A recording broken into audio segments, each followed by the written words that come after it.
Welcome to the channel States and Migration in Europe. Today we are discussing the question, has Germany been hegemonic in migration affairs in Europe? And this is a question that has come to the forefront over the last decade, especially at the time of the migration crisis in 2015 and 2016. But Germany has been taking up a very big role in recent migration affairs, and Mrs. Merkel also has been quite involved in migration topics, negotiating directly the deal between the EU and Turkey in March 2016 to stop the crisis. Personally, I have my views on this question, and I think that Germany actually was even more hegemonic in migration affairs in the previous decades, between the late 1950s and the 1980s. But to discuss this question with me, I am delighted to have Alberto Cunha, who is working actively on this question. Alberto is Portuguese and is currently between London and Berlin. In London, he's preparing a PhD dissertation on this topic. So, Alberto, welcome. Could you please first tell us how you got interested in this question? How has Germany been hegemonic in migration affairs in Europe? Thanks a lot for to have me here.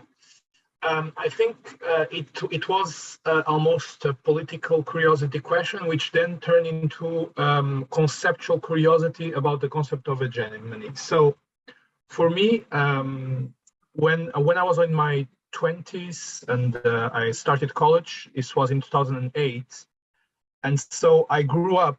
I was already interested in politics, especially European politics, but I grew up in my 20s in a time of crisis in the European Union.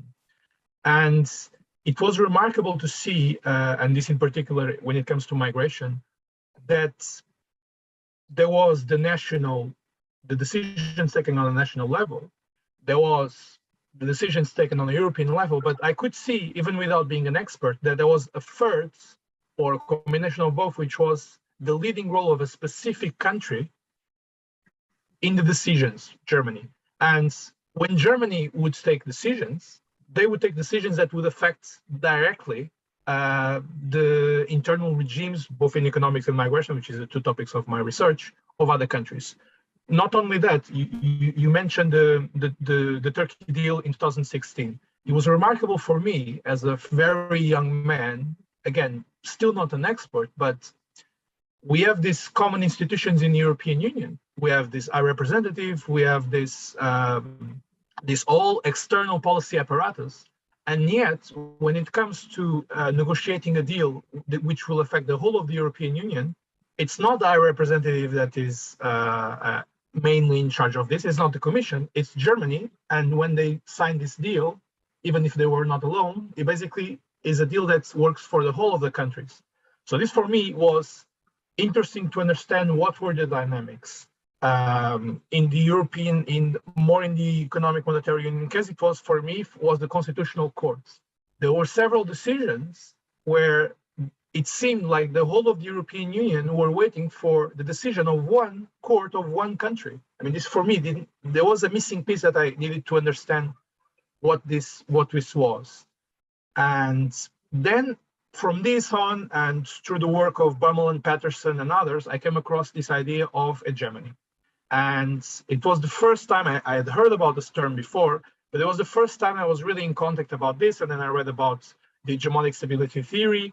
And it was important for me to understand what this concept actually meant, where did it come from? And this is why in my research, I go back to the origin of this term in Greece, and more particularly, what was the difference between hegemony and leadership? Because I was very unsatisfied with the dichotomy that I read in several works, particularly Bowman and Patterson, but others, whereas it seemed that when Germany did something that other countries liked, it was leadership. when they did something that other countries didn't like and even resisted, it was hegemony. But nobody really managed to explain to me what was the conceptual difference between the two terms. And this was the interest. When I started, I had done some internships at the Portuguese diplomatic service, and I thought I was already interested in Germany for a long time. And for me, my first idea was to try to understand what this German hegemony actually meant, and particularly in the migration crisis and the economic monetary crisis. So this is why I came up, why I was interested in this term. This is what started my curiosity. Yeah, it's very interesting that so you were puzzled by some pieces of news related to actual EU deals or internal EU politics related to court decisions, and you were trying to figure out why is it that one country, namely Germany, seems to exert so much influence that decisions at the European level seem to be tied up to internal developments inside Germany. And you could add sometimes Länder elections have a significant impact on the government on the policies of the German government, and as a result on EU decisions. And so you became interested in this notion of hegemony to make sense of what was going on, and actually on the nature of the EU political system. And you are trying to differentiate hegemony from leadership. Yeah, the work of you probably came across the work of Sandra Destradi, I suppose, on this difference. But tell us now how you define hegemony, and please try by returning to its meaning in the 5th century BC in ancient Greece, because it's a Greek word. Yeah, indeed. And so I came to the origin of because the Greeks distinguished what they called, I have to say, I cannot pronounce the Greek word, so I'm not going to embarrass myself, but they had what they called authority in a more coercive way, and they called hegemony, it was used for this leadership of a coalition of different forces in the Peloponnese War. I think it was the first time it was used to describe the specific role that Athens had, where it was not an empire in the sense that Athens was not directly ruling other countries, and yet these countries would automatically coalesce around its leadership or main influence when it came times of war.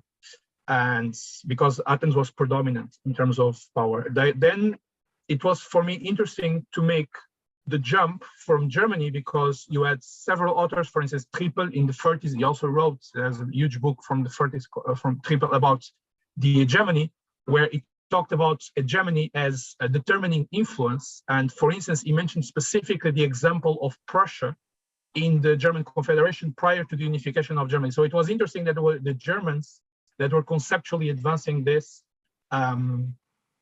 when my example was about Germany. And then, of course, we get to the 20th century and we get to Gramsci, which is unavoidable when it comes to hegemony. But of course, Gramsci was, at least originally, talking more about the hegemony within a society. Whereas for me, I was interested in hegemony of a country within a system of more than one country. So when you piece all these things together, and again, for me, taking back to the origins, I conceptualize hegemony as the predominance of one state over less powerful states within a certain system of states, maybe global or regional. And I say that such predominance is enabled by a combination of different kinds of power, because I link directly both the power and hegemony, because you need power to have hegemony. And I have 4 dimensions of power that I focus, what I call political power, institutional, structural, and ideational.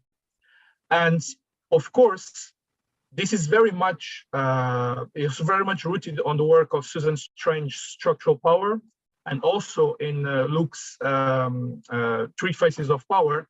And it's completely different than the theoretical framework that we are used to hearing about hegemony in international relations, which is the famous hegemonic stability theory. And I came across, when I was starting my research about quite a lot of dissatisfaction within the field, growing dissatisfaction with the adequacy of the hegemonic stability theory to explain the German role within Europe, for instance, because the hegemonic stability theory was written in a time that it came from the work of Kindleberger, and it was to explain a specific role of the United States during the Great Depression of the 30s, and specifically after the Second World War. And yet you still see a lot of the work when they mention Germany in articles, be it Financial Times, but more academic articles. And when they talked about Germany, I still see references to this theory. So I come to hegemony from a completely different angle, which is, I'm not proposing anything new. I'm not proposing a new theory of hegemony. I'm actually going back to the origins of hegemony, because the hegemonic stability theory, I would argue, is a very narrow view of what the word hegemony actually means. It really is applicable to the example of the United States after 1945, and many would argue, Susan Trench, for instance, argues that it actually doesn't even very much apply. But even if you accept that it does apply, it certainly doesn't seem to work for the specific case of Germany within the European Union. And for me, just to conclude this question, so I have this conceptualization of hegemony, and my idea is to see whether this is applicable for Germany within two specific subsystems of the European Union. So the Economic Monetary Union, and then I look more closely at the Euro crisis, and then the area of security, freedom, and justice, and the Schengen area, and look specifically at the migration crisis. So, by the way, this is why I came across your book and your work, because when I came across a book called Strategic Hegemony in the Open Migration Regime by Germany, I said I have to read this, of course. But yes, two questions now. So you say you depart from the definition of hegemony in the hegemonic stability theory, but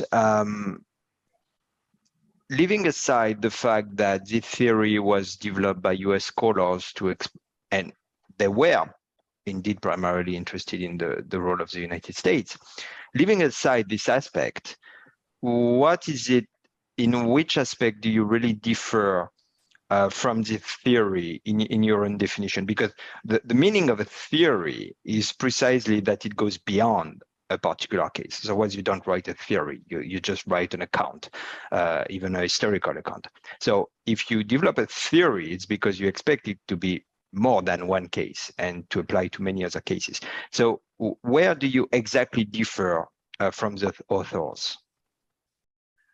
For me, is about equating hegemony and stability almost automatically. I would argue, and I'm not sure if we agree, because you mentioned, for instance, the stabilization role of Germany in the migration regime quite extensively in your book. For me, you don't have to be a stabilizer necessarily if you are an hegemon. It is quite possible that you are an hegemon, but you don't behave as the hegemonic stability theory would prescribe. And actually, this is the criticism that many authors made. So when in the 70s and the 80s, the so-called Declinist school wrote that the United States were no longer the hegemon because they were not fulfilling certain of the conditions of the stabilizer, providing public goods, namely after the end of Bretton Woods system. And I would argue that they were still the hegemon, and they are still the global hegemon. They are simply not behaving in the way that this theory would prescribe. This is, for me, the main point of disagreement. And to go back to Germany's case, even if Germany didn't provide in the Euro crisis, which was my first example, and then I extended to the migration crisis, even if Germany didn't provide this stabilizer role in the crisis, and we can argue if it did or not, there's a lot of debate there, it was still the hegemon, in my opinion, this is my starting hypothesis, because it had a combination of superior kinds of power within the European Union. So they didn't have to behave as a stabilizer to be an hegemon. So for me, this is the point of disagreement that I have with this theory. Mm-hmm. I see. I think that when you refer to stability, there are two things at stake. There is It seems that you relate stability to a normative dimension, and you refer to public goods. That is, and this was indeed the idea of Kindleberger. That is, the hegemon provides stability for the entire system and fulfills the function of public goods. Personally, I never entered this idea, but you can have also a second meaning of stability. Stability in the sense that the hegemon wants to have stability around them, but in order not to provide the public goods that is a functional requirement for the system, but in order to maximize its interests. So it's stability in a different sense, but we can come back later on this. Let's enter the meat now of the subject matter. So how do you apply? How do you answer the question as whether Germany has been hegemonic in migration affairs in Europe in recent years and on a longer time frame? And I am happy to give my own perspective also later. First of all, it's not easy. I found myself having, a disclaimer is important. I'm incredibly interested in the migration crisis, but my background is I have a bachelor initially in economics. So I was much more equipped and a starting point to think about the Euro crisis and all the economic things than the migration, although I'm incredibly interested. So I think this is a disclaimer that is important. So for me, the way I'm looking at the migration system and the migration crisis and Germany's role is to look at the different dimensions of power that I mentioned. So I start with structural power. And here, when I talk about structural power, I talk about economic resources, financial resources, and the trade resources, the trades, what Germany gets out of its trade profile in the EU. And of course, this is fairly straightforward. And here I fully agree with what you wrote in your book. No other country, let's even start the other way around. No other country has the same structural resources to be an hegemon in the migration system as Germany has, both in capability of integrating the migrants in their labor force, the economic resources that it can put to things like Frontex that we might talk about, so the border controls, but also the whole system of transfers of migrants, even between the EU countries. So I think the structural part is there. Now, where I came across not an issue, but an interesting challenge is what I call ideational power. And here is, of course, I felt a very interesting part of your book is stating that throughout his own self-interests, I think you mentioned both the self-interest economic, but also even more the interest of keeping Europe together. Germany has since 1945 had this ideology of having simultaneously an open migration regime, or as open as possible within the EU, and then with closed or with some limitations we can here discuss outside of the EU. And this would be the ideological framing that Germany has had throughout its policies. And here I come across the first question, which is, and I'm still not decided on this. When we talk about when in 2015 we have so after decades of evolution that you describe in your book, when we talk about this Willkommen School 2 in Germany, which after I would argue was a small interval in Germany because then there was pushback both domestically and European. Is this a continuation, a logical continuation of the German ideological idea for this open migration regime? Or was it a departure that the Chancellor had that went further than what has been the German ideational policy? And here for me is almost a dilemma, because if you read at the way that this August-September decision in Chancellery was taken, most authors seem to believe that this was a departure from what is the normal idea of Germany for the migration regime. But if I follow your book, and of course your book unfortunately stops at 92, I could already sense a continuity. So this is the first aspect that is problematic. But then the second aspect that for me, I'm still not sure is there were some contradictory signs, because not long after this Wir schaffen das and this Willkommenskultur, there was the Turkey deal that was signed in 2016 that seemed to go in a different direction than this opening of the borders that Germany did in September to stabilize the EU system. So it's difficult for me to understand whether Germany managed to be the hegemon, because there is still a EU fairly open within the EU regime, but then there was a clear pushback both domestically and externally against what the German Chancellor wanted. And finally, there was this Turkish deal that seemed to close the door on the Willkommenskultur that people were talking about 6 months earlier. So actually, this was my first question to you, because let's say that you continue writing your book didn't end in 92 and ended, let's say, in 2016, and you continue to analyze. And talk a little bit about this in the conclusion, but do you think that there was a departure from Merkel in 2015 from the usual German idea for this regime, or it was just a continuation from what is the normal interest of Germany for this regime? No, I think there is a continuation. So basically, the point I develop in the book is that the free movement of people inside the European Union is largely a German creature.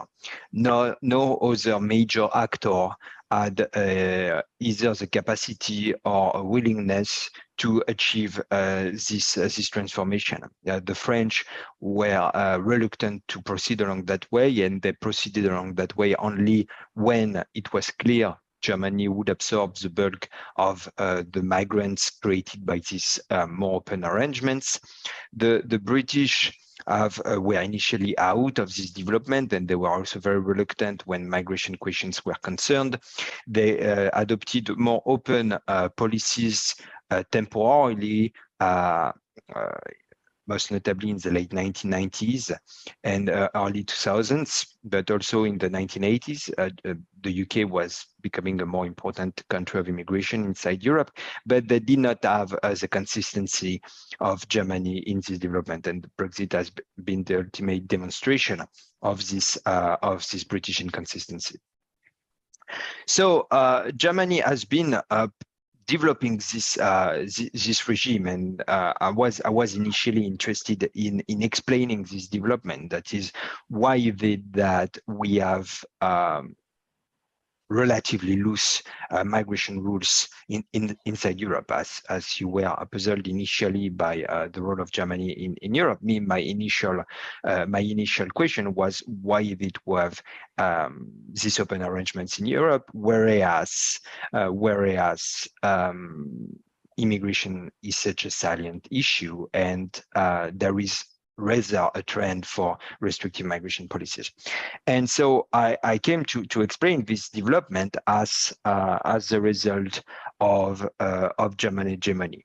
That is to say that Germany shaped this regime, and this is a word shaping that German policymakers have been also using recently. They are shaping European affairs and migration affairs in particular. They have done so by taking up migrants.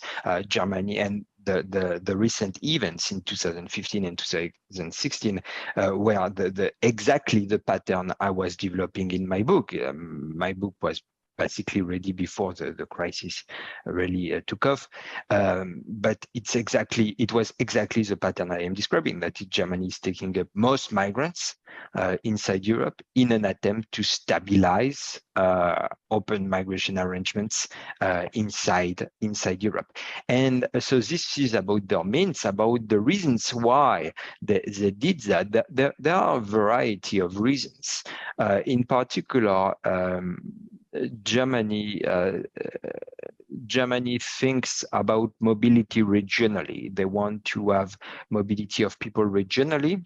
So in certain contexts, for instance, those of the Cold War, the beginning, the aftermath of the Second World War, some episodes of the Cold War, and also enormously the end of the Cold War, they wanted to have, they didn't want to promote immigration overseas. They wanted to have regional immigration so that the immigrants could come back in due time, for instance, after reunification.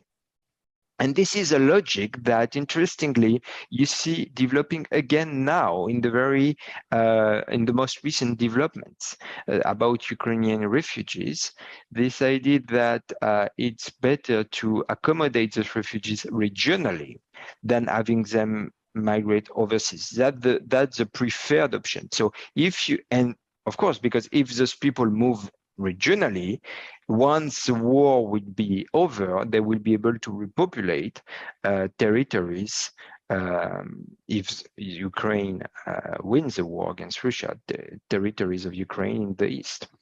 So there was this geopolitical dimension that we need to keep our people around, and in order to have them to resettle some territories in the confrontations taking place against the Soviet Union, or most recently Russia. But another aspect, which is not actually completely different, is that of the common market or single market, which is a very long-term project for German leaders, and actually remains until today the backbone of European integration. This is European integration is still primarily the single market, and the single market is a free movement of goods, capital, services, and people. And the last item is also connected to the others. That for the Germans, they have developed this idea very early in the reflection, is this idea that you cannot have the economic expansion inside Europe without also some form of social demographic expansion. You have German immigrants contributing to the penetration of other markets by German firms. And as a strong export nation, Germany was interested in having its immigrants in key positions, for instance, doctors, lawyers, in the countries of destination. So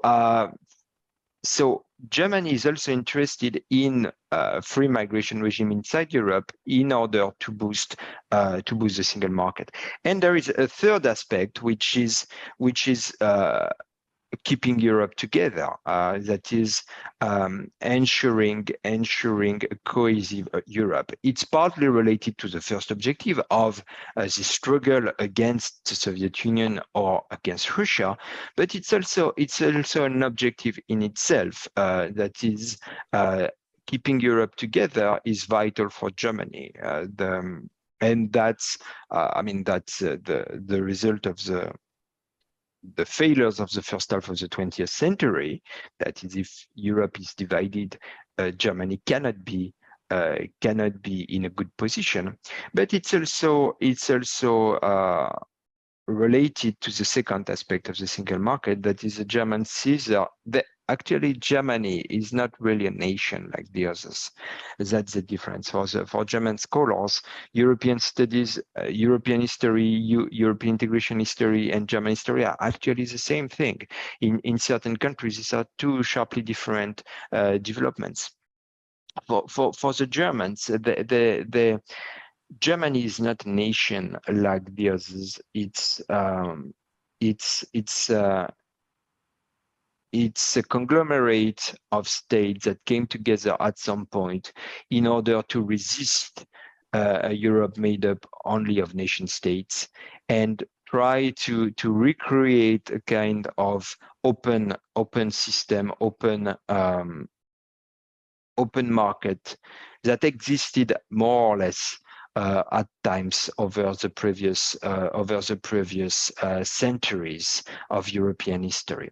So in a nutshell, that's my argument. And so what has happened, and this is your question, what has happened in the recent years is exactly consistent with this view. That is what the Germans wanted in the recent decade, was to keep the single market together, keep Europe together, and they resorted to the traditional instrument, that is, we are going to take up migrants in order to stabilize the system. And here, this word of stabilization doesn't have necessarily a sense of normativity or of public goods. It's deeply entrenched in the German interest and in a long German tradition of having an open system. So no, I don't see a departure from these rules. And then the restriction at external borders were also instrumental in keeping Europe together. That is, on the one hand, keeping Europe together meant safeguarding the internal market, safeguarding reciprocal openness within Europe. And in order to achieve that, there had to be some restrictions at the external EU borders, because otherwise the system would not hold together. Germany may have held together, but held together, may have been able to take migrants, maybe more migrants, but it was clear at some point in the fall of 2015 that this would have serious damaging impacts on the EU. So the move with Turkey was also part of this the broader German mindset to achieve a key interest. But maybe here we can move on to another aspect, which is that Germany has actually managed, I think, I would keep the word hegemony for Germany in the recent decade, but actually Germany was in intense difficulties at that moment. It was not at all a straightforward path. There were episodes in EU history in which Germany was in a much better situation. So it's interesting that the word hegemony comes up generally when this hegemony is not as certain as it used to be. Actually, when there is real hegemony, few talk about hegemony. And I was myself working with the archives when I came across this question, and by 2009, 2010, I had already the main shape of my arguments with the archives. At a time when many commentators, some commentators, recognized Germany as the sick man of Europe in the first half of in the first decade of this century. And before, actually, there was this movement to talk about German hegemony. But again, I think this movement to talk about German hegemony is also, to some extent, a reflection of the difficulty of Germany to achieve hegemony in the current context. And this difficulty comes mostly because of the Eastern enlargement, but not only. So does it highlight your reflection, or do you take a different view on this aspect? I broadly agree, and I write about the long-term interests of Germany. But I think now you're touching specifically on a point that I wanted to ask, because this idea of hegemony specifically for the migration system, because indeed there was difficulty, because not only Germany was quite isolated. It's some of the EU decisions taken around 2015 and 2016 in a way that it was never isolated, I would argue, in the Euro crisis. So I need to understand what is the difference between the economic monetary union and the migration system. I came across the concept that I find very interesting, which is ideational embeddedness. And this is the way in which systems, in their rules, the way that they are formed, they are embedded with certain ideology. Let's say, for instance, that let's assume for the sake of argument that, as some would argue, or many, the economic monetary union rules are largely embedded with an ordoliberal vision of the economy. And this, of course, reflects German interests. And it means that when decisions need to be taken on intergovernmental level, the interests of Germany are already accounted for by the fact that the rules a priori already reflect German interests. If we fully accept your argument that Germany, as you said, is the main shaper of the European migration system, which, by the way, I agree, then do you think that this ideational embeddedness of the open migration system in the way that Germany has seen for decades was not fully complete in the European institutions?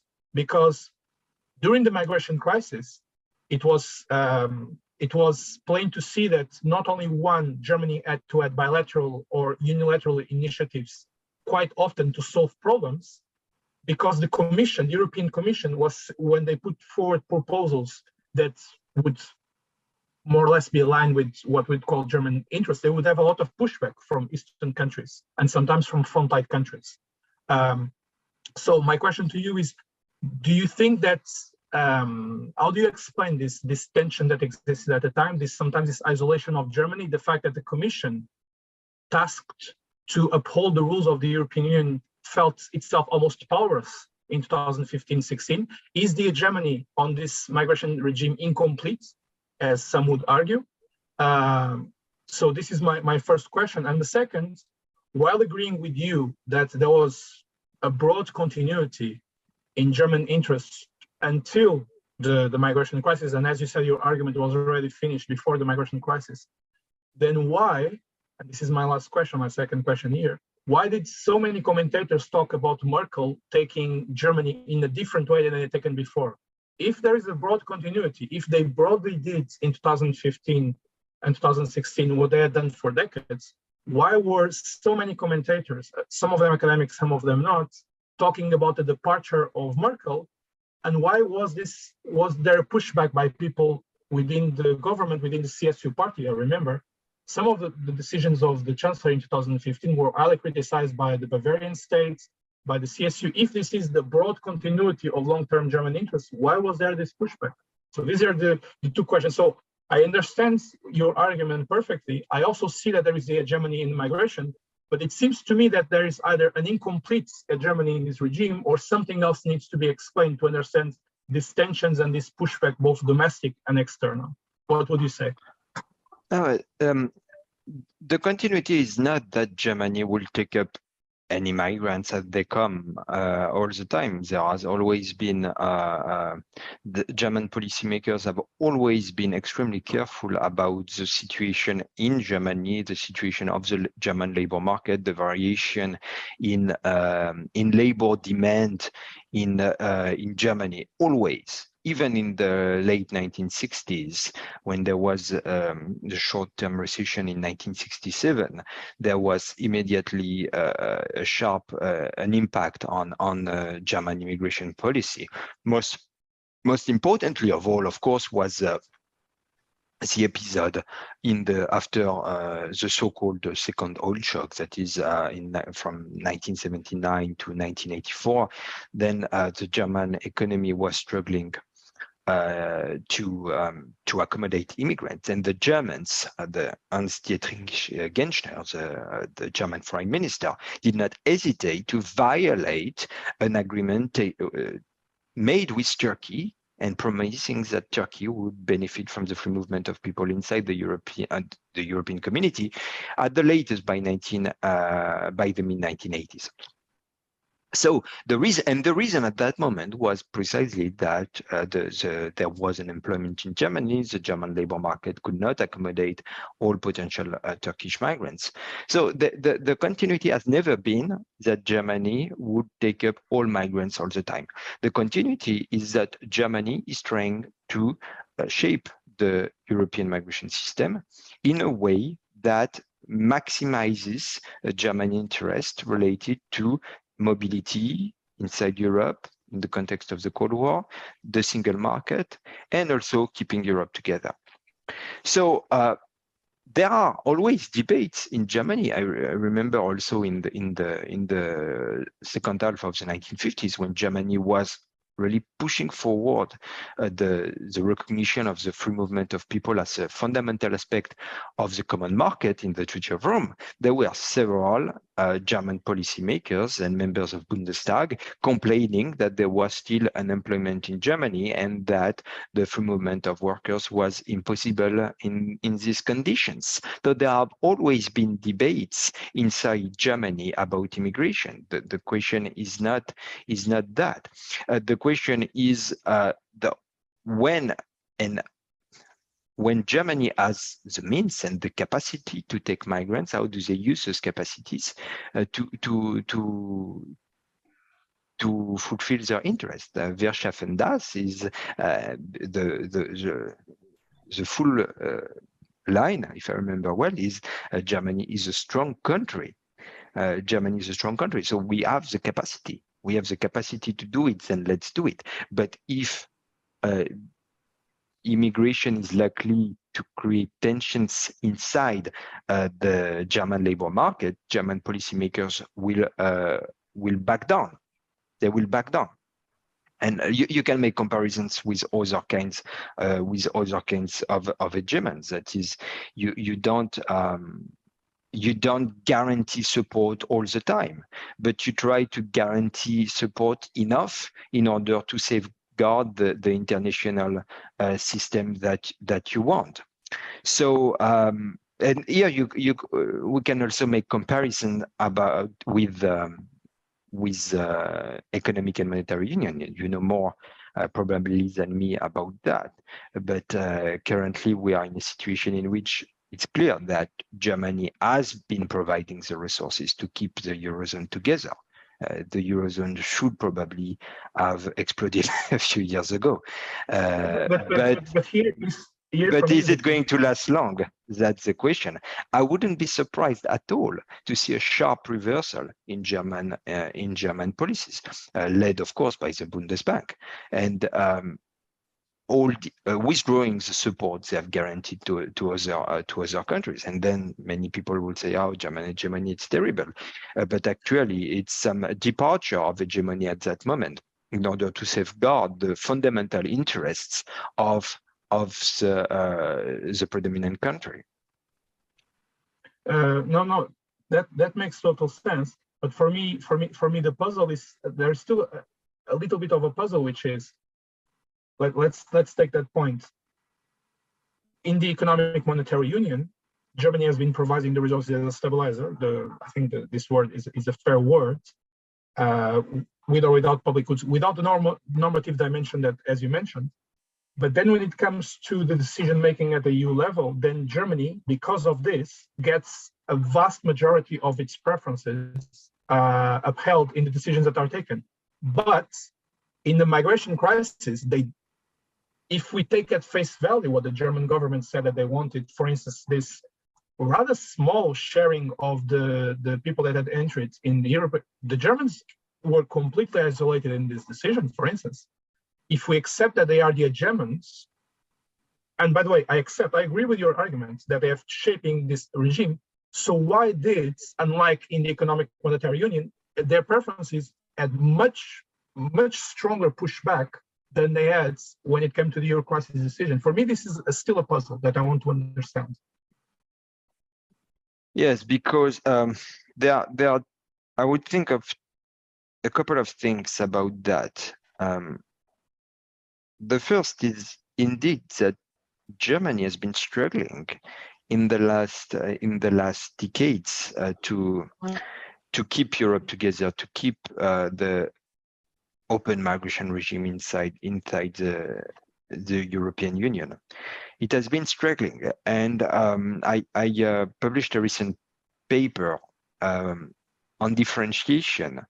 And the argument with the co-author on Sandra Lavene, and the argument is that differentiation in the European Union has been an instrument for a comparatively weak hegemon to get its agenda pushed through. And actually, from the mid-80s, at least, Germany has been using this strategy inside the European community.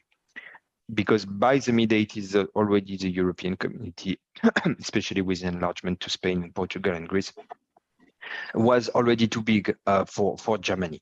And so differentiated integration was a way for Germany to gradually achieve its objectives, but little by little over decades. That is, first you cooperate strongly with selected partners and you create a centripetal effect that will bring other partners together. Actually, this is how the European community started. Initially, there was a much broader framework. There was a Council of Europe, and there were also the Organization for European Economic Cooperation. And both frameworks were already too big for Germany to implement the changes it favor at the European level. And the European community first started at the European Coal and Steel Community among a few selected partners around questions on which Germany had a strong bargaining power, namely coal and steel. And it moved to the European community once the German economy grew stronger, but then it also remained at that time in this small framework. So Germany has been struggling and has been developing an array of instruments in order to gradually shape the European system. It's not immediate. It took many years, and it took a variety of configurations. So I wouldn't take the rejection of one proposal, which was also a minor proposal, as evidence that Germany is not able to shape the system. When we use structural theories, and the concept of hegemony is part of that, we are interested in the long term. I don't think we are interested in the short term. We want to observe change around many decades. Even if you consider the global trade regime that the United States has been promoting after the Second World War, it took many years, even decades, for the United States to get even the Europeans remove their tariffs in a way parallel to that of the United States. Though the United States were first removing their tariffs, and then the Europeans removed their tariffs. So all this took many years. So the same can be said about the decisions about the quota. That is, on the one hand, it's a short-term setback. On the other hand, also it shows that Germany has been struggling to keep Europe together. Germany is not far from the hegemonic overstretch right now after the Eastern enlargement. We are still digesting the Eastern enlargement.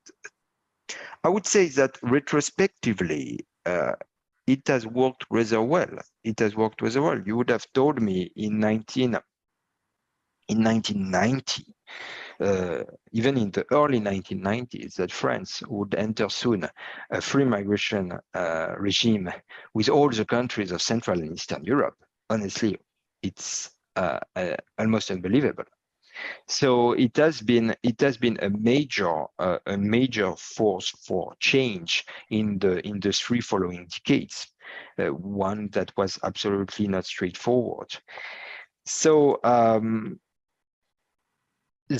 I think it's to put things in perspective. That is, it's a slow motion development, and it's not that Germany gets what it wants easily. It needs also to make cooperation to get setback, and a first setback can also give a precedent to get something done later. Say, okay, we are negotiating this issue for a decade, and now those countries, namely Poland and Hungary, are in a particularly difficult situation now if they want to again avoid these forms of redistribution of migrants, because they have been requesting European solidarity for Ukrainian refugees. So in 5 years or 7 years, they will be in a much more difficult position to say, wait a minute, we don't want to take any migrants ourselves. So these negotiations take time. But I would add also a third aspect, which is I admit, more hypothetical. That is that there is a very established idea in European integration history, that is, we have always been calling for the death of the EU. We have in 1982, The Economist published the famous obituary of the European Community. So it's something permanent in European integration historiography, that is the end of this is the end of the European Community, the end of the European Union. But actually, when you look retrospectively at the European integration, it's almost shocking to see how few setbacks there have been, how little things have been moving backward in this development, in the rise of the European Union. And frankly, I wouldn't be at all surprised if we see at some point a major setback in European integration, because that's the way things work. So if and that's a prediction also of hegemonic stability theory, but not in its normative sense. But if the hegemon gets weaker, then the regime will fall apart. So some regimes may fall apart and some may survive. There might be a consolidation of the European acquis around what is absolutely vital for the hegemon. And if the hegemon gets too weak, we may shift to a completely different order. That is, if Russia, for instance, was to become much stronger in next decades, then we could see a complete transformation of the European system, as we had previously in the past, and European integration could fall apart in many aspects. So I wouldn't also put aside the idea that at some point Germany can prove weaker than it has been over the recent decades. There are many developments in Germany that are actually not good. German energy policies have been a failure. I think it's clear. Nobody can dispute that. They have been a big failure over the last half century. Germany did not manage to become self-sufficient with wind and solar energy. They are heavily dependent on fossil fuel energy, despite trying to move out of this energy, of this kind of energy for half a century. So there are many developments inside Germany that are concerning for the strength of this country. And if this country gets weaker, then the regimes inside the EU will also get weaker. That's the definition of hegemonic stability. If the hegemon gets weaker, the stability disappeared. So I would highlight these three questions in this question you put forward in these three ways. That is, things move slowly generally.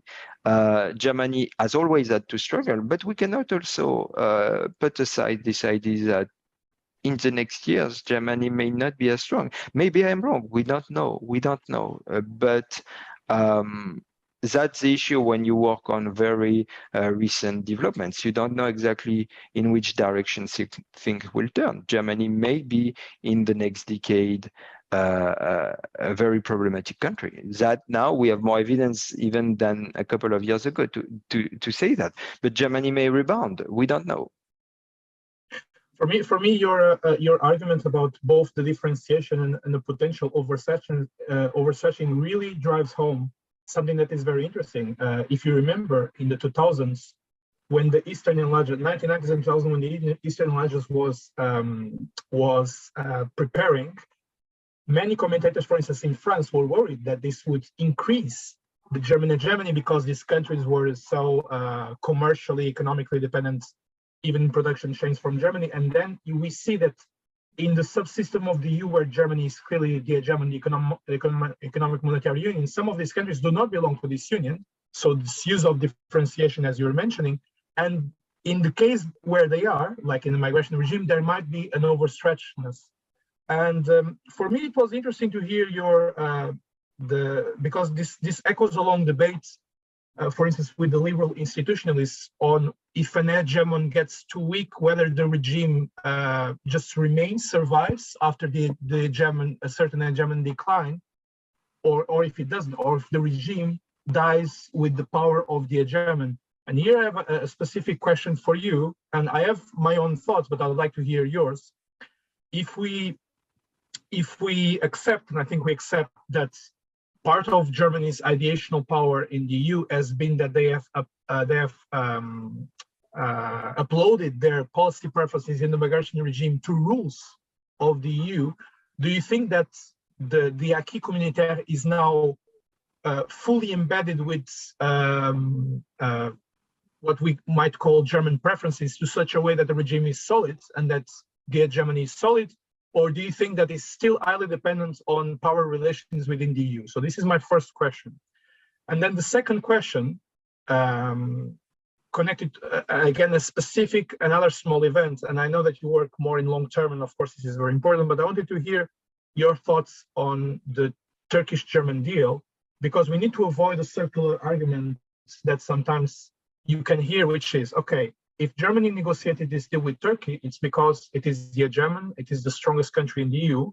But if it had been the European Commission embedded with German preferences negotiating this deal, this would also be a sign of German strength and hegemony, because you have a European body negotiating according to what would be German preferences and interests. So, very direct question, do you see that this German deal in 2016 was a sign that there were frailties in this hegemony, German hegemony in the migration system, or is just a reflection of the German strength of the migration regime? Because in my view, it's either one or the other, it cannot be both. So I wanted to ask you these two questions about specifically Germany in the migration regime. The first question, remind me the first question, please. Yeah, so the first question is, we have this debate, and sorry if I'm talking too fast. We have this debate long from the 80s, whether the regime survives when the hegemon has a decline in power. Oh, yeah. And no, absolutely. If the German preference has been upheld to the acquis communautaire to such an extent that the regime is solidly. Yes, absolutely. Yeah, absolutely. Absolutely. So it's clear that would Germany become weak and unable to uphold its preferences at the European level, it's clear that the regime will change dramatically. So we cannot say how it will change, because it will depend on which country rises, and or what are the countries left. But let's imagine, for instance, that France would take some greater importance and Germany would decline significantly. It's clear that the current regime we have in Europe about migration would not subsist long. I mean, here I am not talking about a few weeks, I talk about a few years, but it may even be very fast. It depends also on the evolution of the electoral cycles in France. But it's clear that if Germany was not stabilizing the system, France would not stay in this kind of arrangement. But the same can be said for other countries, for instance, Poland so there is, it's clear that if the hegemon declines, there will be a serious shift in the way migration affairs are managed in Europe. The French will not remain with the open migration regime, in which they will recognize the right to work, the right to reside to Bulgarian and Romanian immigrants. It's clear. That is holding up only because of Germany. So there will be a serious shift, and I don't know what new regime would emerge. So that's the first point. The regimes that we have today, even though the Germans, that's interesting as well. That is we need to differentiate principles, the fundamental principles, and norms, rules that are more specific to certain questions. On the rules aspect, the Germans have been making a lot of concessions to the French recently, but they have safeguarded the basic principle. Take, for instance, the posting of workers. I have a piece on this. This is typically a case in which the Germans have managed to keep the fundamental principle of the free movement of services, and therefore that the posting of workers should be equally free. But they had to make a variety of concessions to the French so that the French remain in this kind of arrangement. But the fundamental principle have survived. Many concessions, especially in that area, but the fundamental principles have subsisted. If Germany was not around to take the majority of posted workers inside the EU, it's clear the French would depart also from the fundamental principle. They would not respect this idea that there is a free movement of services in Europe and that companies are free to post workers across the EU. So that's an example. And then regarding the second question, so the question is, what is the status of the Turkish deal in March 2016? Does it demonstrate German hegemony or does it demonstrate German weakness?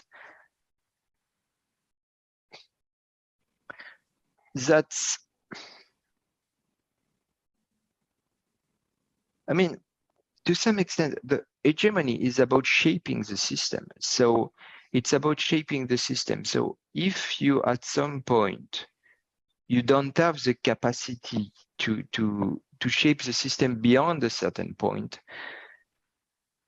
and you withdraw, you take a restrictive stance, you are still shaping the system within limits. And the Turkish deal also is a demonstration of German influence. It would not have taken place if Germany did not have strong influence over Turkey for commercial reasons, economic reasons, and also migration reasons. An important aspect of the deal was that there would be negotiations on visas for Turkish. It did not happen, but there would be negotiations for Turkish nationals. So it's also, I mean, it's also pushing your advantage to the limit. It's always like that. It's always power is always exerted at the limit. It's always exerted at the margin. So it's you press your advantage in a situation in which you have some vulnerability, but you make use also of your strength. So with the EU-Turkey deal, Germany managed to, I mean, use its influence over Turkey to have Turkey close the door of the agency and the EU border to further migrants, and thereby reduce the tensions within Europe about those migrants. So it's a typical case of hegemonic stability. That is, the hegemon used its resources in order to stabilize certain principles and rules and norms inside the system. It's clear also that Germany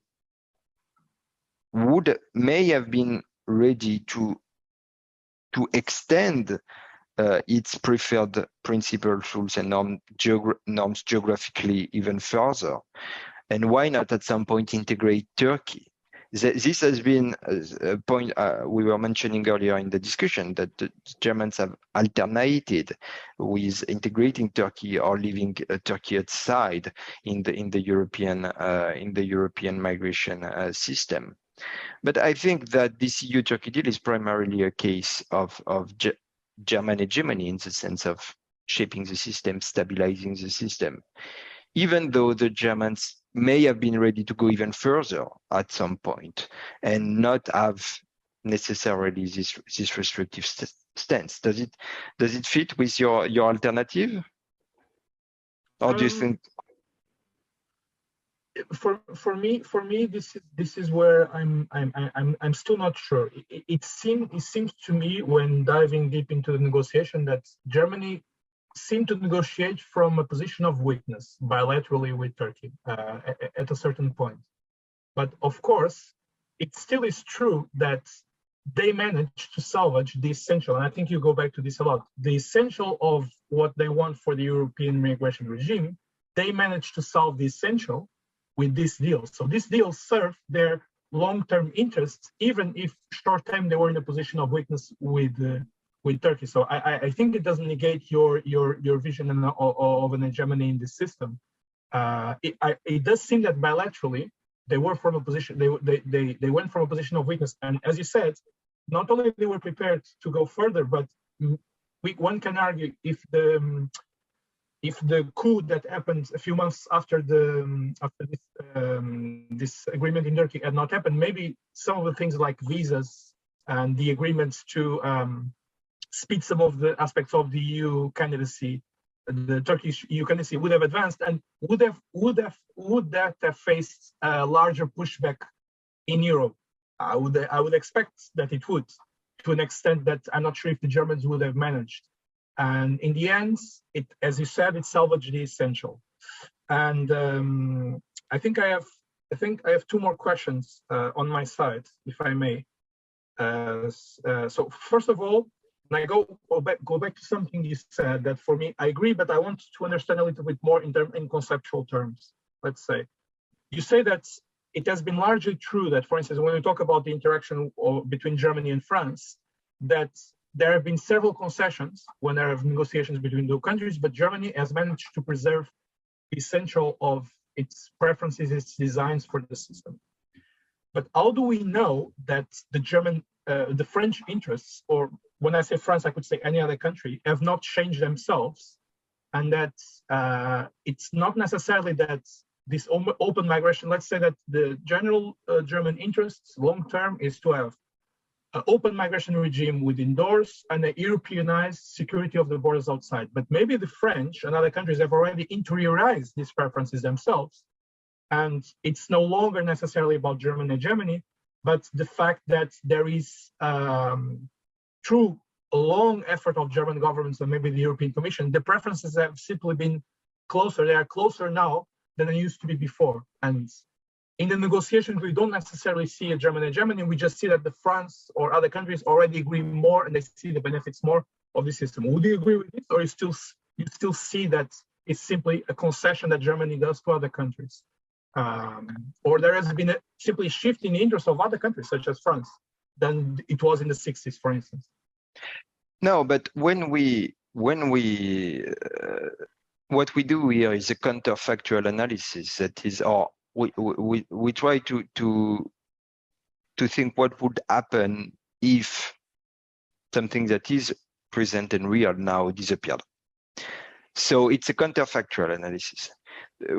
If we observe day-to-day politics, we are not in this counterfactual analysis. So the French negotiate in a structure in which there is this overwhelming German powers that is basically defining the European migration regime.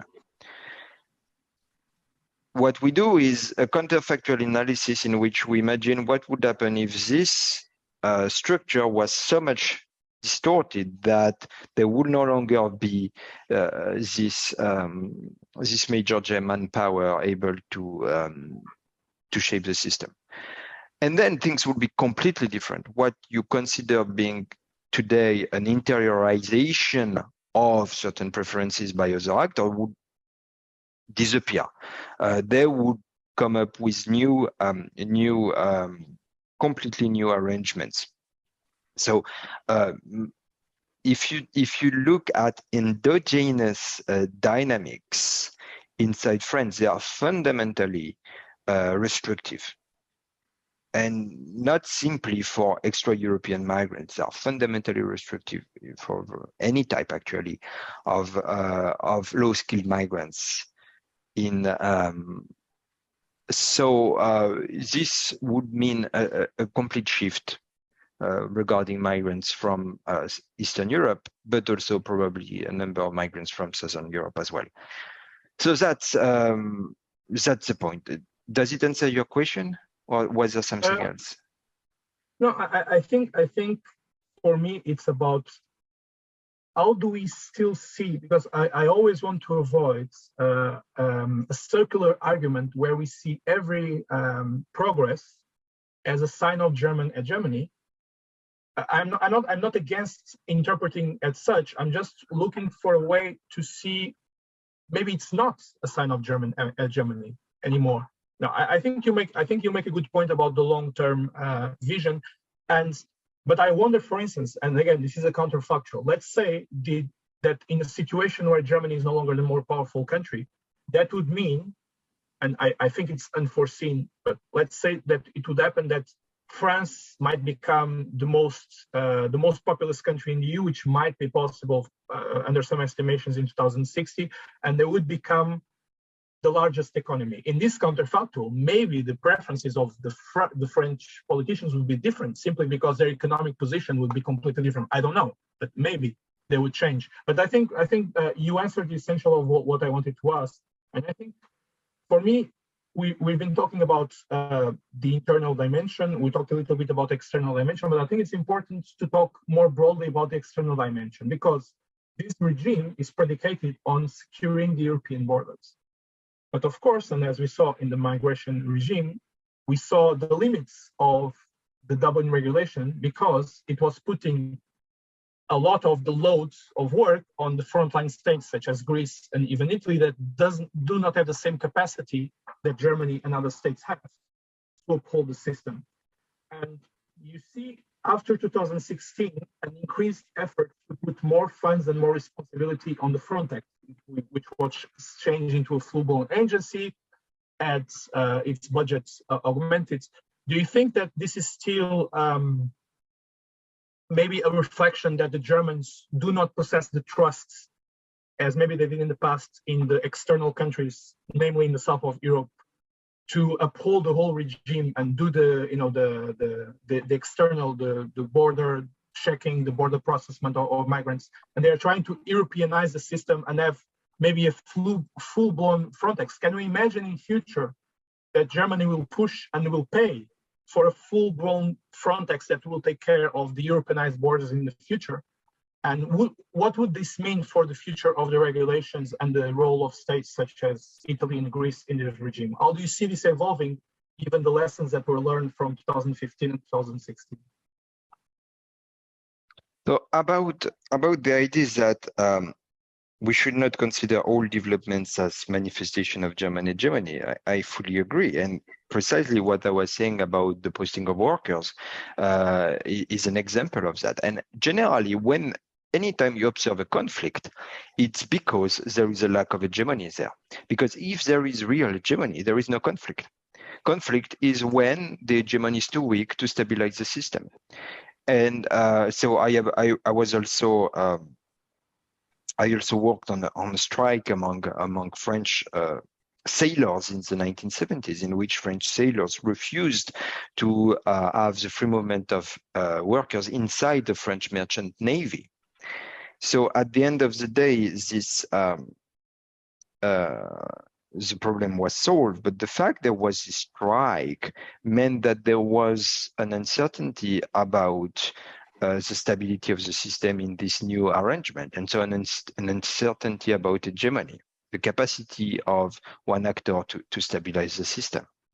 For the posting of workers, it has been even worse. There have been many cases in which there have been very big conflicts about that, and they stem from the fact that there was a lack of stabilization by Germany inside the system. So whenever there are conflicts, it's because hegemony is lacking or is missing. That's the first point. But also, it's not because, as we were saying earlier, it's not because there is a setback, even a very strong setback at some point, that it's we need to completely update our concept and think that it's no longer about Germany. It's no longer about there is no longer any German hegemony or whatever. You need to take into consideration where are still the deep principles, and where are still the big structures of the system. I suppose we know little nowadays about the League of Delos in 5th century ancient Greece. What we know is the basic contours of this arrangement. And I am sure those contours were fluctuating dramatically from one year to the other, and even from one month to the other. It was a permanent question of a stabilization of this informal arrangement. I mean, it was also formalized to some extent. So here, when we talk about hegemony, we are, as you said at the beginning, we are talking about a system of states, a system of independent states. So it's clear that hegemony is going to be in all circumstances some form of loose holding together of a variety of actors. Even within a country, it's not hegemony, it's absolute authority. The state has absolute authority within the country, but even within the country, you have often contestation of state power. You can think, so in some country, for instance, it reaches a stage in which you can even wonder if the state is still in power. For instance, in Mexico, you have a variety of actors that contest state power with weapons, and yet we still talk about Mexico as a country, and even without taking such an extreme example, you have a contestation with smaller armed units. You have a contestation with sometimes street demonstration, as very serious unrest taking place even in one country, and yet you still consider the state as absolute power in that country. Why? Because I mean, you can tolerate mess. The mess is part of the world. It's not because there is a mess that there is no underlying or order beside that. So you can have a lot of mess in European integration affairs, and nevertheless say that we remain the general configuration remain one of German hegemony. So that's what I want to say. I think you had another question beside this question of not. Yeah, so what? And I will read. By the way, I really like your answer, because even on a different stage in the United States, you have several sectors, powerful sectors that oppose what we call U.S. hegemony in global affairs or in Western affairs, and still we talk about U.S. hegemony. So I like this because there's actually other examples to that. So I like that. I think that puts things in perspective. I think that's very helpful. My second question was about this external dimension, because we have an open migration regime. We have to protect or to manage, let's say, manage the European borders. And for many years, with the help of the double regulations, but also the help of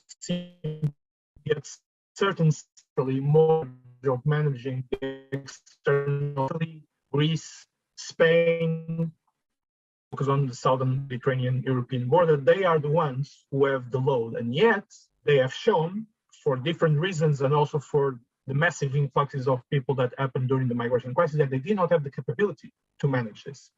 And so we saw the limits of the Dublin regulations, and I would argue that we see since 2016 this European effort to put more resources and more responsibilities into a European border force, the Frontex.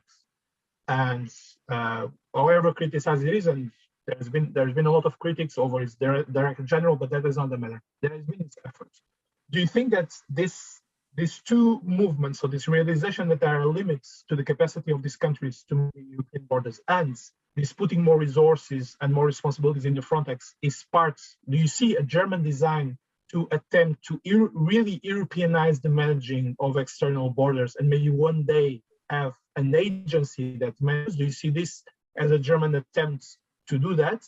How would you explain this dynamic? And how do you see in the future? Let's say that there is a migration crisis with the same numbers in 20 years. Will there be, instead of the Greek authorities and the Italian Navy having this important role, will there be an European EU-funded force, German interest? Do you see already Germany moving through this to have this?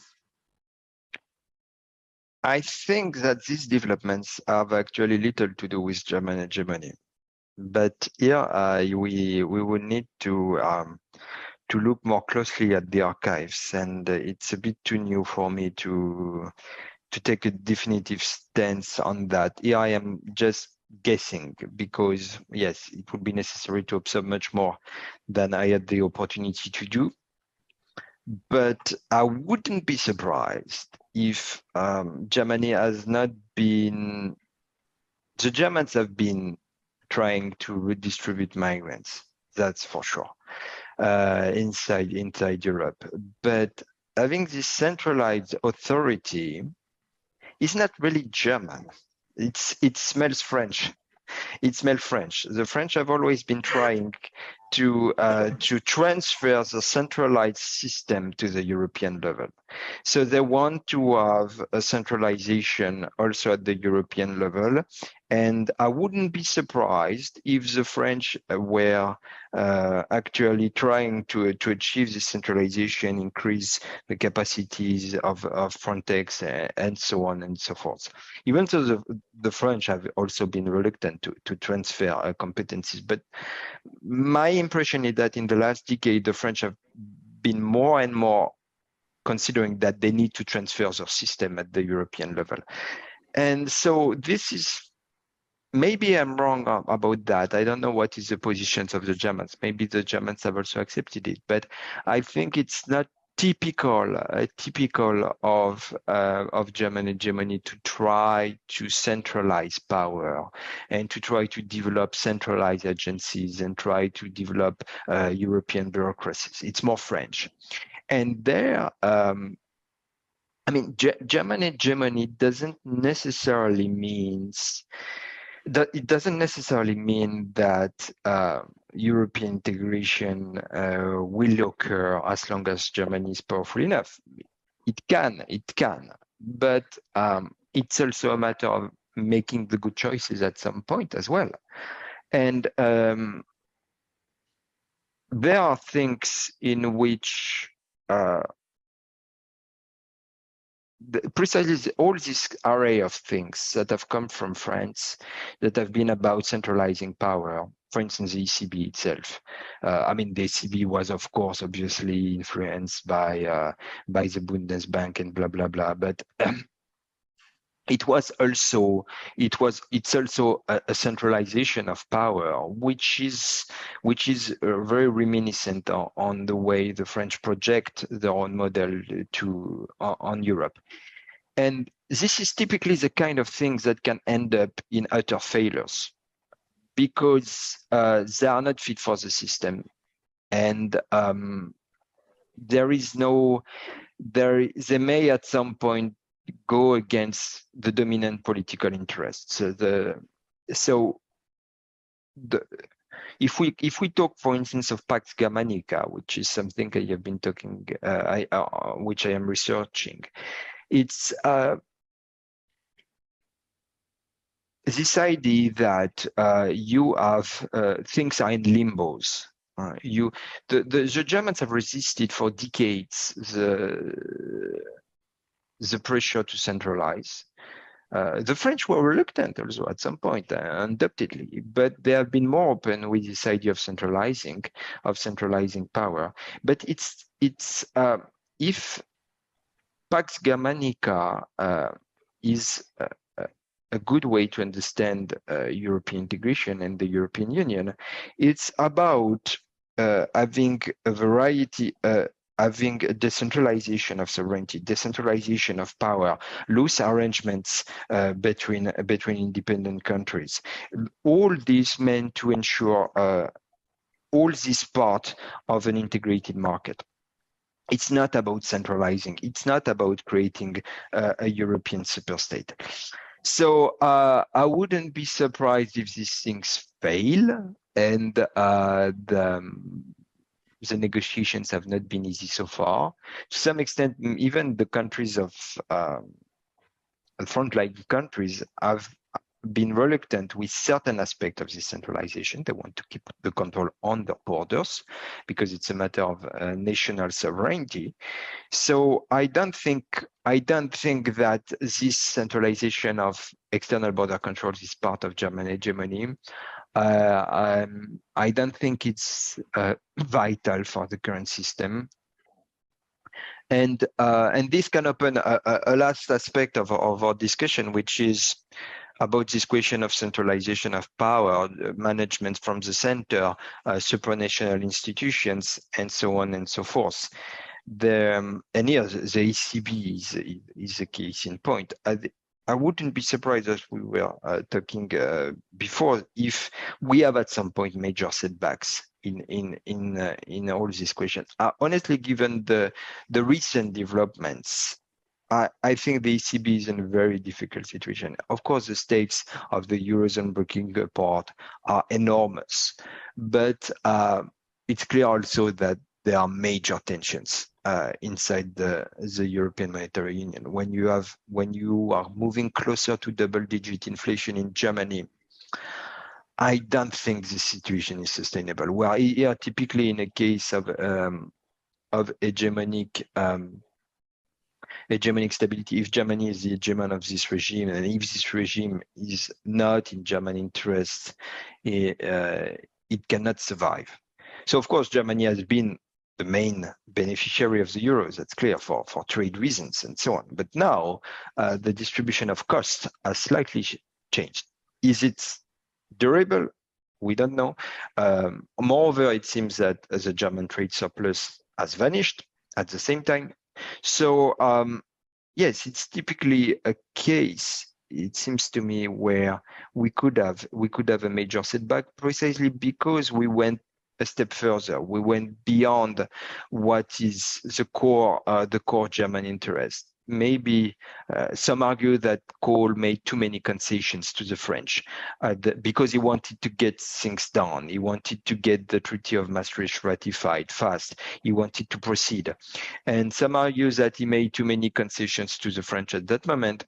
And the Maastricht criteria were obviously insufficient to ensure the long-term stability of this arrangement. So yes, but yeah, you know more than me. So what do you think about the long-term stability of these centralized arrangements? I mean, I'm going to echo some of what you said. There's short-term tensions, and more often than not, since 2011 or 12, the representatives of the different countries in the governing council, they're more and more agree to disagree, and sometimes not even agreeing to disagree because the disagreements are so stark that you have people like Jürgen Stark and others that were in the ECB resigning over what they felt was a betrayal of the treaties. Otmar Issing, you had also Jens Eidemann, who was one day talked to be, potentially, was a Bundesbank president, he was talked to be the next ECB president, and then it was clear that no one else in Europe, starting with the French, would accept.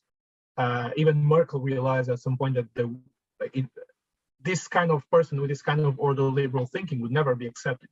And now you have a situation in which the ECB president has incredible, as you said, pressure from pretty much all German quarters saying we need to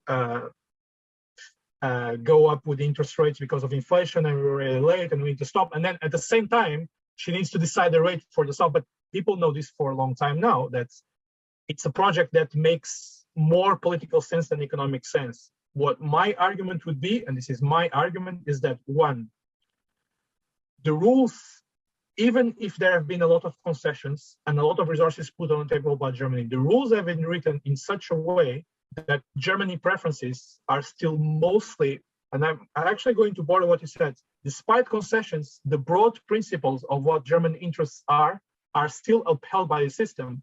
And second, more importantly, the Germans know, I mean, you talked about the enormous cost of living euro for countries such as mine or Greece. That is true. But Germany doesn't have a lot of good options. If the system breaks up, there's going to be enormous economic and social costs for Germany.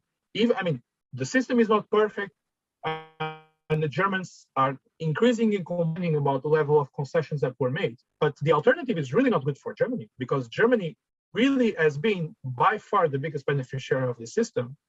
And the relationship that Germany might have had with Russia as some kind of economic alternative, that has completely gone up the air. they don't have an avenue, I would argue, with China for geopolitical reasons that they really don't have a lot of options. I think there is still a realization, this is my argument, that even with all the concessions, that this system is really much better for Germany than any kind of alternative. And if there is a economic setback, and there's always going to be a crisis in the future, I still think that Germany would be willing to pay the price because they know that the alternative is really not good for them. This is my argument. I deeply believe in it. Yes, I agree with you on what you say, but the question is how's the costs and benefits, how the structure and cost and benefits is going to evolve in the next years. And here, even though this question of Germany are over the long term, things can change quite rapidly also at some point. That is, if it appears that the cost for Germany to keep Italy in the Eurozone or Portugal, Spain, or Greece are just enormous in terms of domestic inflation. That is, we have to, if the policies that should be followed would be a policy of very strict increase in interest rates, a reduction of the ECB balance sheet, then and if this is made totally impossible with the objective to keep Italy or other countries inside the Eurozone, I mean, the history is full of dramatic shifts. History is full of very serious decisions. And so, okay, there will be a major clash. Everybody will be angry. There will be extreme tensions everywhere. But history is full of that as well. You can have a major setback. So the only question is, what will be the costs for Germany? What are the benefits? And how is this balance between cost and benefit going to evolve if we move towards hyperinflation? For instance, it's a supposition. Yeah, I'm not saying it will happen, but let's imagine we move to hyperinflation in the next years. I don't think the system will last. But okay, if we move to hyperinflation, that is, we are above 25-26% inflation per year, then this is the time for major changes in regimes. So you will have a monetary stabilization in one way or another. You will have a redefinition of the monetary union to core members. That's things that can happen. But all these are suppositions. Simply to say that things are fluctuating dramatically, there is no stability, necessary stability. That is, you can have a redefinition. Of course, then it will mean hegemony at the European level has collapsed, and there will be another arrangement that will come up. Maybe with few countries. I am not saying this will happen. I am just saying that if we move towards hyperinflation at some point, for a combination of factors, then if the cost of keeping Southern European countries inside the monetary union are just too high in Germany, then the basic premises of hegemonic stability theory also tell you that you are going to have a shift. You cannot stay there. The hegemony will collapse, stability will collapse, and you will have new arrangements. But if the balance of costs and benefits remains within limits, doesn't go further, then we may keep going as we're doing now.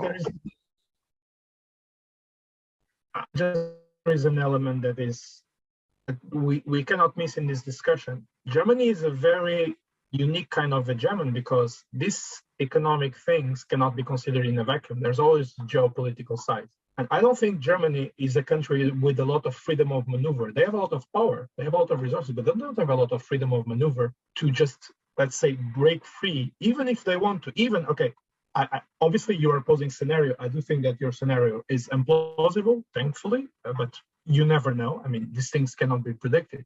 But even if there was a cost-benefit analysis where there would be somehow the broad domestic consensus for a certain kind of EU policy that Germany has would break, which is, I mean, it would have to be really an almost extreme apocalyptic scenario, the kind of even if that happens.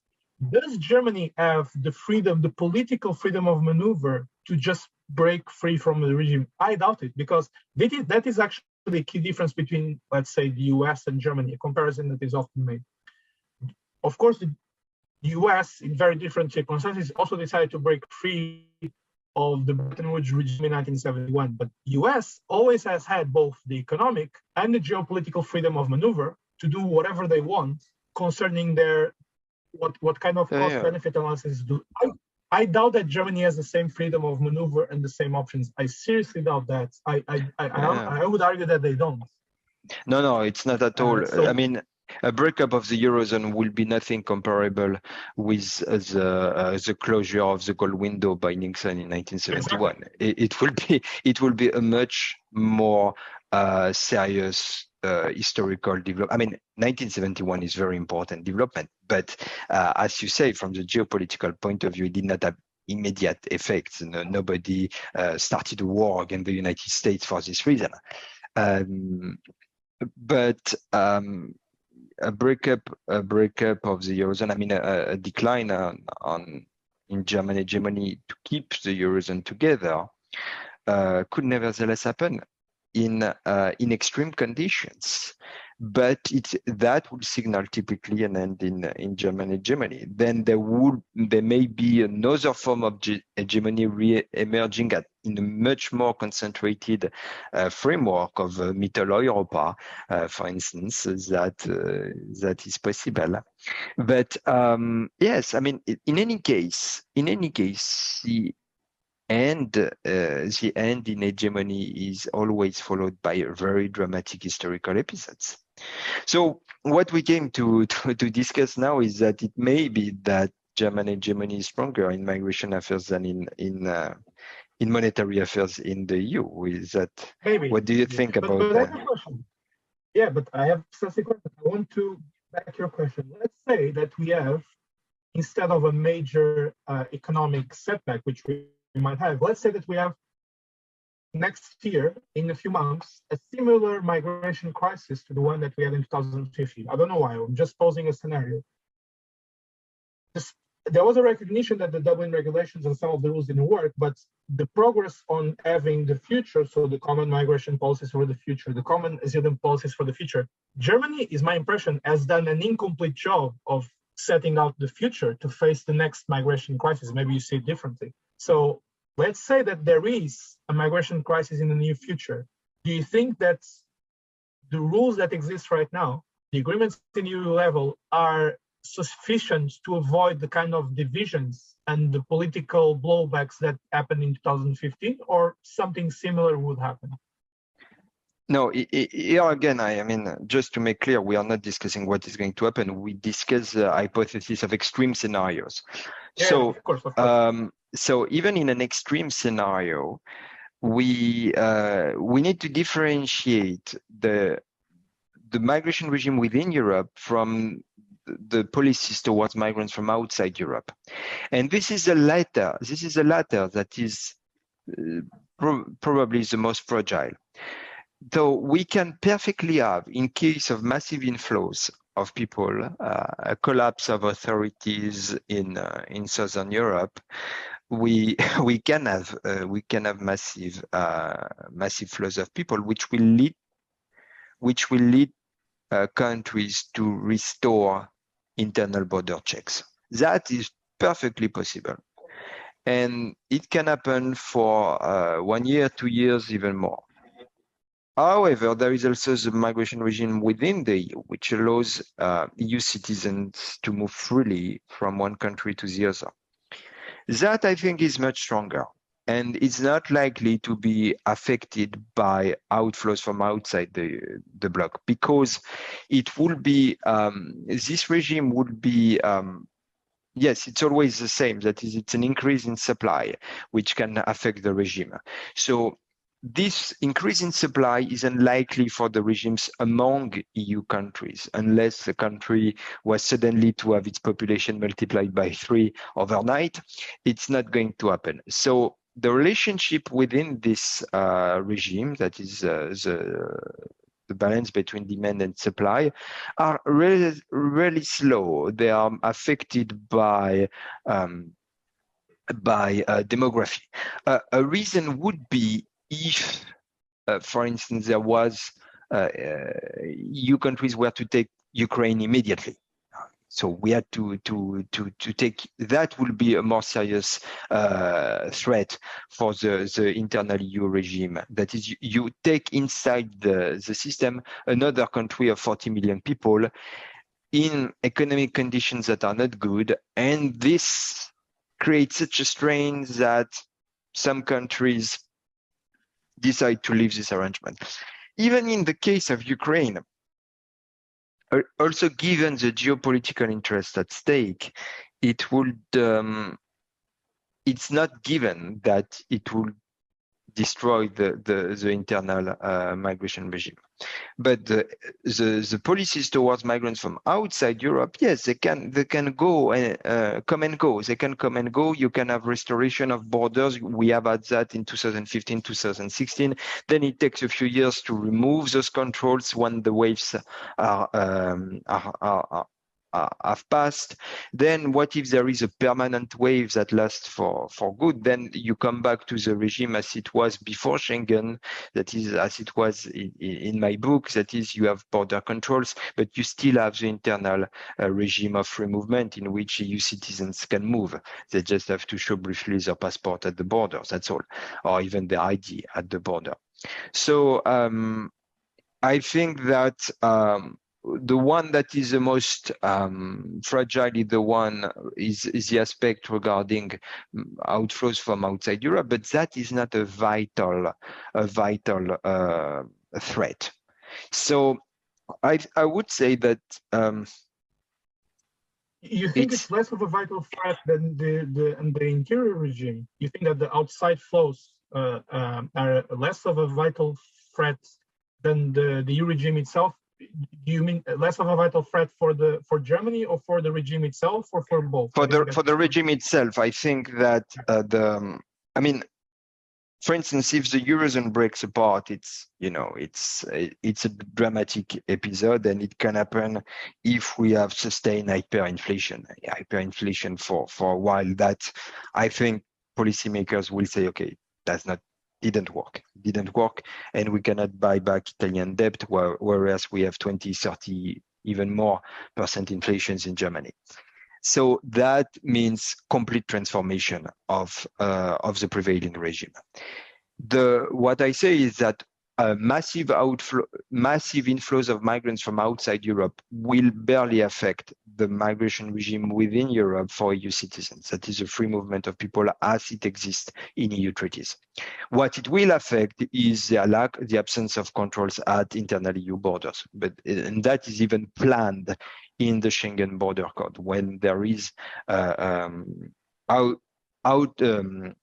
inflows of people at the external border, countries can restore their border controls. It exists now in the Schengen Border Code. So this can happen, though the rules could even stay the same. The controls will be restored for maybe a few years until it passes. So that in that sense, it's not an existential threat for the regime, because even the regime as we know it, we have known it at least very well until 2015, could come back quite fast. Whereas on monetary affairs, if there is a serious shock and a serious departure from the regime, then it's not going, it will be outside the treaties, and it's not going to come back so fast. That's what I mean when I say existential threat for the regime. And but for instance, let's say that, because there is also the dimension of what we claim to be European values, human rights, and this is also an important part of the EU. There might be a case in a future influx from outside the EU. I mean, it kind of already happened in 2015, where you have several governments, because again, we don't have, maybe for good reasons, maybe for bad reasons, we don't have a centralized system of managing the external borders. We don't. We have Frontex, but we don't have a management.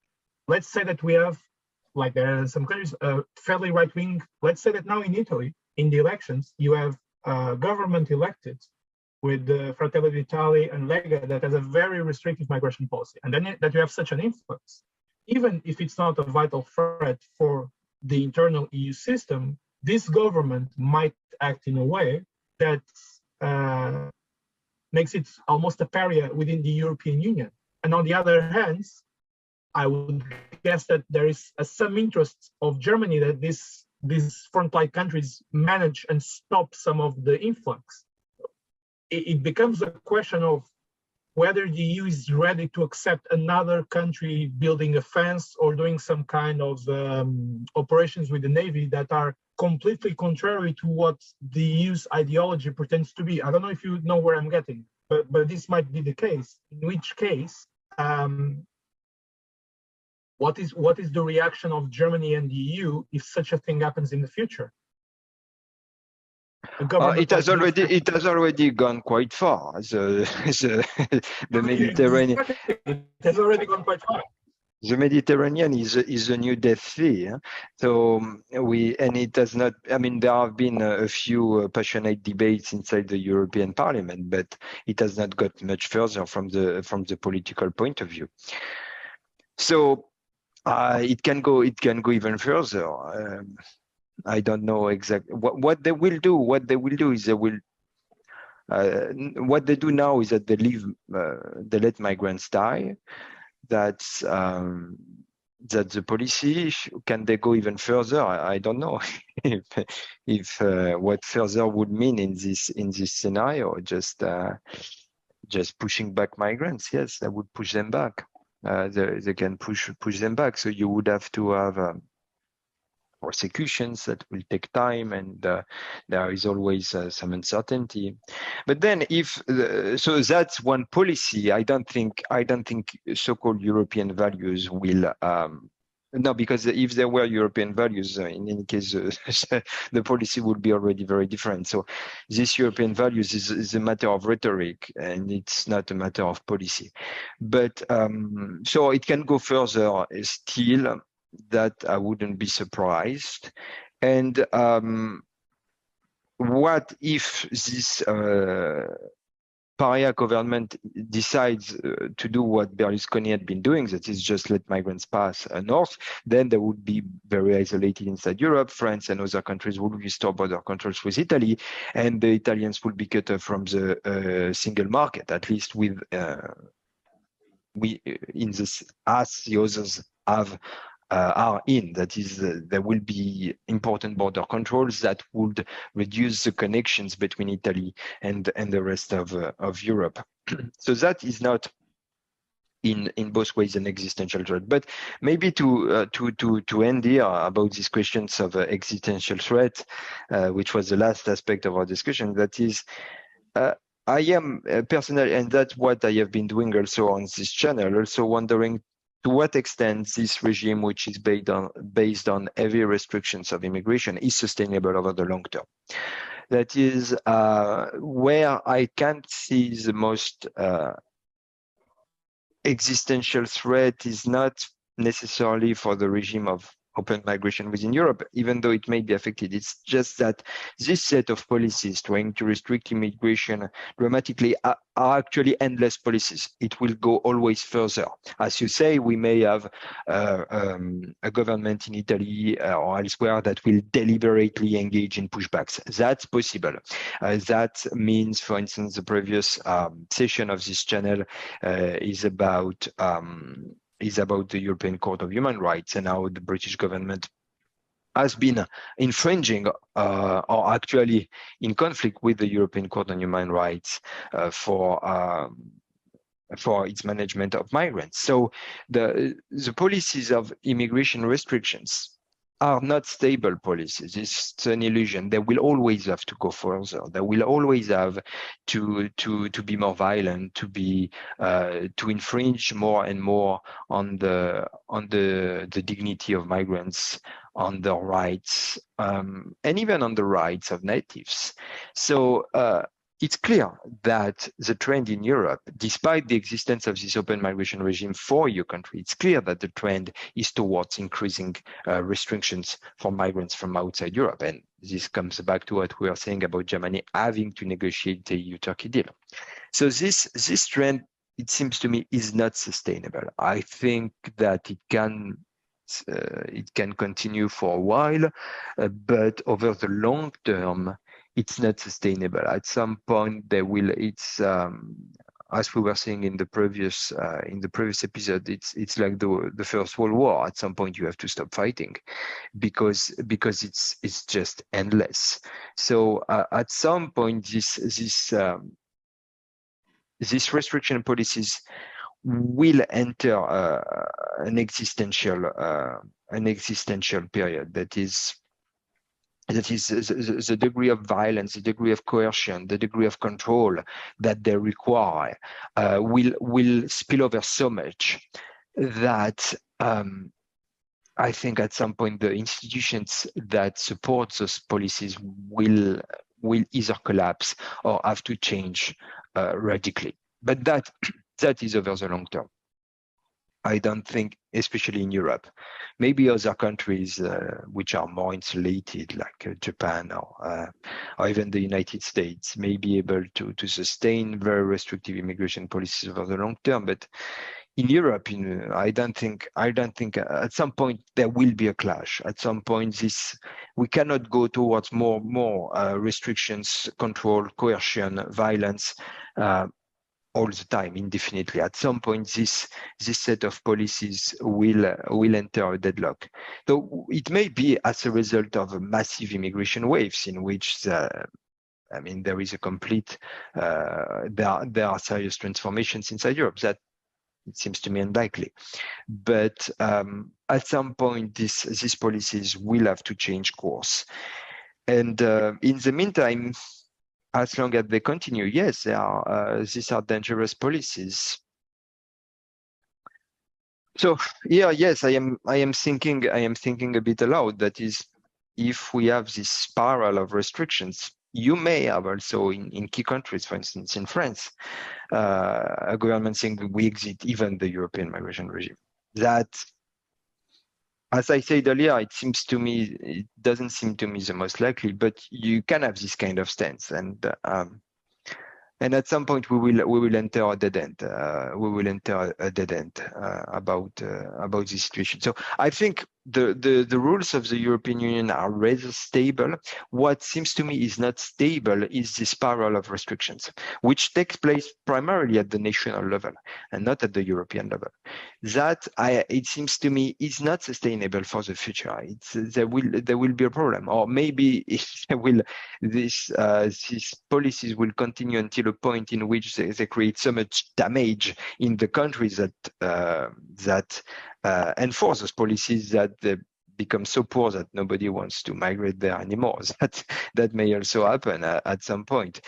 So yes, I think these are those policies of restrictions that are the most problematic in the field of migration, not necessarily the EU policies themselves. No, that makes sense, and I don't know if you discussed this in the last session. I need to check, but of course we have, with a serious climate migration increasing, we also know the demographic growth in the African and the Middle East, the continuation of the conflicts. I do think that a revision will have to happen in the future, or a major conflict. You are a bit negative on this, but I would follow your analysis. That I'm actually surprised that this hasn't happened yet. But what is the problem is that in the countries that are, because as you said, most of these things are national policies, you have a set of, now in Italy, you have a government that, if we follow the polls as they are right now, you have a government that is going to be even more restrictive than the ones that have already been existed. At least this is the rhetoric. So I'm also, as you, I foresee issues, unfortunately. All right. Okay. So that was great. Thank you. Thank you very much, Alberto. And let's stop it here. Thank you. It was a pleasure.